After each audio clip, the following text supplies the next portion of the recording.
Super Review Show here for this Rogue One, a Star Wars story movie review. This is a spoiler-filled review. So if you don't want to know anything about the Rogue One, a Star Wars story movie at all, put this in your watch later, put this in your favorites, come back to it after you've seen this incredible film. Okay? This is how it's going to work. We're going to get into the cast rundown. We're going to get into the overall plot points and details, and then I'm going to give my overall review of this movie. And ultimately, in the plot point parts, we'll actually see how it actually ties. It's pretty epic how they actually tie it into a Star Wars, A New Hope, or Star Wars, if you will. It works out so beautifully, but I'll get to that in a little bit. So here we are with the cast rundown of Rogue One, a Star Wars story. You have Felicity Jones as Jyn Erso, Diego Luna as Cassian Andor, Alan Tudyk, or Tyduck, I don't know how to pronounce Alan's name, as K2SO, the droid we see in the movie. Donnie Yen as Chirrut Immu. Wen Jiang as Baze Malbus. Ben Mendelsohn as Orson Krennic. Forrest Whitaker as Saw Gerrera. Mads Mikkelsen as Galen Erso, or Jyn Erso's dad. And finally, we have James Earl Jones returning to the forefront as the ultimate voiceover of the greatest villain of all time on screen, Darth Vader. So that is the cast rundown. That's a great cast, and they all nailed their roles so well. It was the way that each character interacted with each other and how they all built up and joined up together was so beautifully done. And the way... Okay, I'm going to get into it now. The plot details of this movie. So, you start off with the Empire is visiting a scientist, the Mads Mikkelsen character, Jyn Erso's dad, and therefore, here's what happens. He was for a very short period of time, he was the guy who was building the Death Star, essentially. But then he left because he's like, I don't want to do this, blah, blah. He left. Now, the Empire wants him back to finish the job, but at the same time, he has now raised he has a daughter now, who was Jyn, very little at the time. Then you have his wife, who got shot right there on the spot by the Empire. That's just how brutal the Empire can be. Even though they like ice cream, they can be very brutal. So that's what happens, and I will say this: this is the opening shot. There was no opening crawl, which actually I thought was brilliant because it's not a saga movie. So that kind of resolved that thought process right there. So there was that. Now, we flash forward after Jyn runs off and hides. She eventually never sees her father again for numerous, maybe 15 years, I think they said. 14 years or 15 years. She eventually finds out that she eventually escapes wherever she was hiding and move on to a new planet. Now, that being said, she eventually finds herself captured by the rebellion because the Empire had her for a very short period of time. Then the rebellion broke her out because she is the daughter of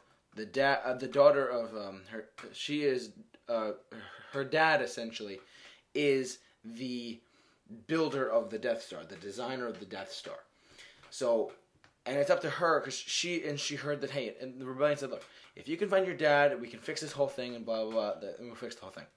And we'll find out how to defeat this weapon that they have so far. Eventually, we get to the point where the other cast members, like I said, the other characters, they all start forming together to form this fearless band of rebels to steal the plans to the Death Star. So, and as the movie progresses, you kind of see like a team building movie almost, where like they kind of come together. They have some arguments here and there, and then they work together. That was actually, I think that was played out better, because that sounds like every action movie, like the Avengers, they all come together. Justice League, they're probably all going to come together. You know, Star Wars, all these people come together to fight for a good cause. It's been done over and over again. X-Men, same thing. But in this case, they took a little bit of a different spin on it, and they said, no, instead of them all coming together at once, they all come together one at a time. They come, hey, this guy's now coming. Then he plays into that picture, and then this guy comes in. That's how they did it, and I really liked how that was that kind of broke the chain, if you will, of how certain adventure movies or action movies can bring heroes together. And I thought that was brilliantly done. Good job, Gareth Edwards. Very proud of you. So there was that, and after they all come together, they fight. I will say this is a heavy action movie, and for a Star Wars movie, this might be the heaviest action movie we've had ever. Like, The Empire Strikes Back does not even come. I'm still debating in my head. I saw it last night. Do I want to say it's as action packed as The Empire Strikes Back, or do I want to say it's more action packed than Empire Strikes Back? I'm going to say that it is more, because there's more fight scenes, more action scenes, more explosions in this movie than The Empire Strikes Back. And I've seen The Empire Strikes Back a ton of times. But as far as this one movie goes, this movie has so much more action in it. And I just think it really brought out Star Wars, if you will. There's more battle. There's more action. There's more. This was the war I wanted to see on screen. And I'm very happy that I saw it in this kind of movie, in this context. The fact that they're stealing the plans, how they did it, how their certain characters are tied in. In other words, they got it. Actually, throughout the movie, you actually see a bunch of Tarkin. As we all know, Peter Cushing is now dead, of course. He died in the year 2000. But they did a very good. I couldn't tell if it was CG or whatever. Tarkin played a very key role in this. He actually gets rid of the general who wants to be in charge of the Empire field. He throws him off and says, "You know what? Go take care of this. I'll take care of this Death Star." And Peter Cushing obviously was Tarkin in the original Star Wars movie. And he's dead, but I'm surprised how they put him in. I don't know how they. It was the magic of movies, if you will. So there was that. Now, I'm going to get to it right now. Eventually, we meet up with Darth Vader. And now, I was, truthfully, Star Wars fan here. I was nervous about Vader being in this, because, given that James Earl Jones, they brought him back to voice him, and the way, I was actually nervous that they would kind of not ruin Darth Vader, but just treat him in a way that no one really wanted him to be treated. They didn't change a thing. Darth Vader was still like choking people and okay. So, anyways, but as we all know, this leads up to Star Wars. So they eventually did steal the plans. The ending, there's like easily a 50-minute block of action in this movie, with the AT-AT fighters going down, the old walkers being shot down, and the laser blast going nuts, and the fight scenes. It's so awesome, guys. This movie's incredible. Okay. So it was just so action-packed. It was energetic. You fell in love with the characters. Even though this is a one-shot movie, so you can only go, if they re-release it soon, like in a few years, go see it then. But go see this now, because they're not making a Rogue 2. Rogue One is a Rogue One. It's a stand-alone. There's not going to be a sequel to this, so please go see it. So eventually we did find out that Darth Vader, we don't see the Emperor. We see Darth Vader, though, and James Earl Jones voices him. So great. It's so fun.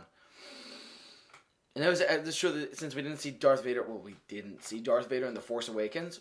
I finally saw him in all his glory in this movie as like as someone who wasn't, obviously I wasn't born in like 1960 to go see Star Wars.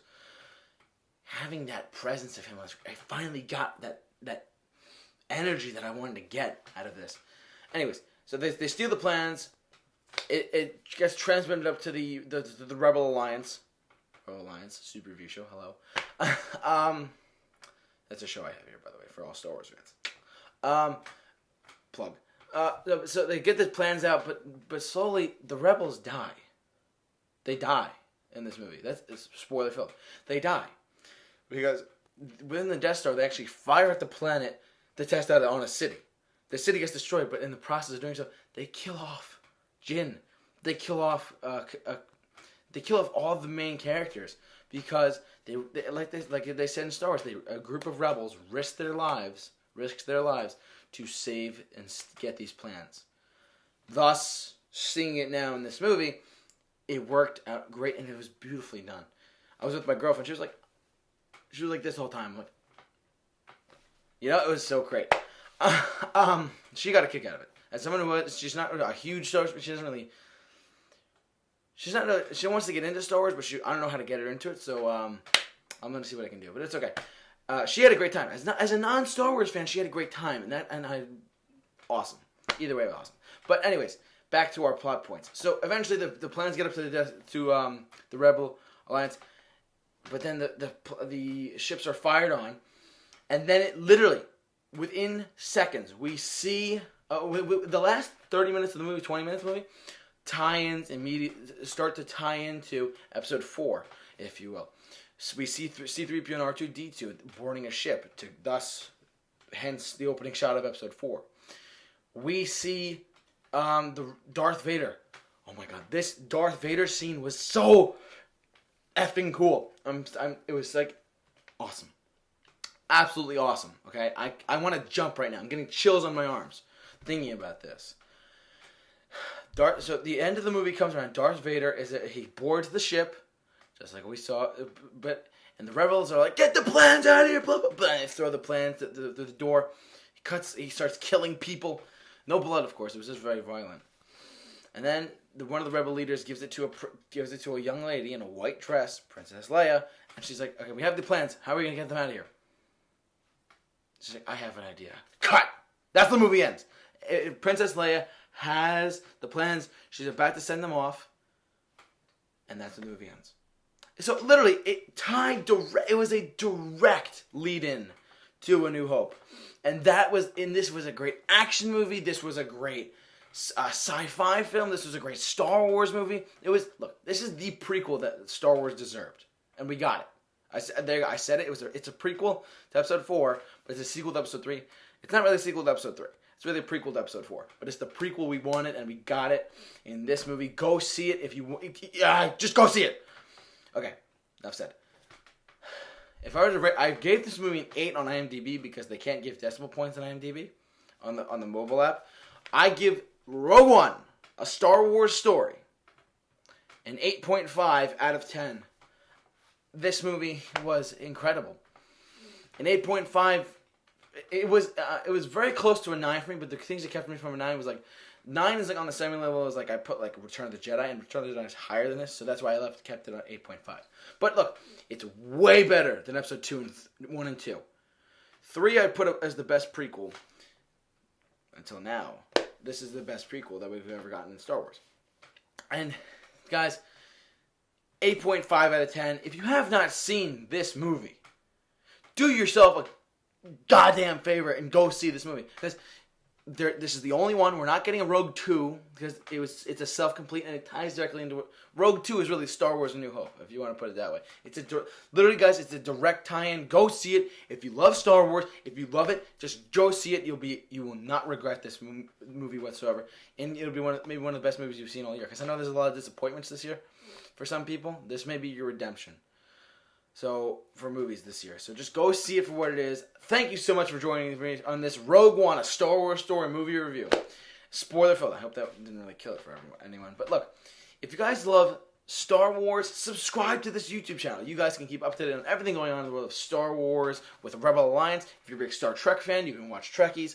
If you love anything regarding pop culture and super awesome geek culture stuff, keep it locked on the Super Review Show for all your pop culture news and articles. So that will do it for me, guys. Thank you very much for watching this review. Share this on video on Facebook. Like us on Twitter. Share on Twitter. Like on Facebook. I'm going nuts. Thank you very much for watching this review, guys. And so for this, finally, for this Rogue One Star Wars story movie review, my name is J-Man. Off to work. And may the Force be with you.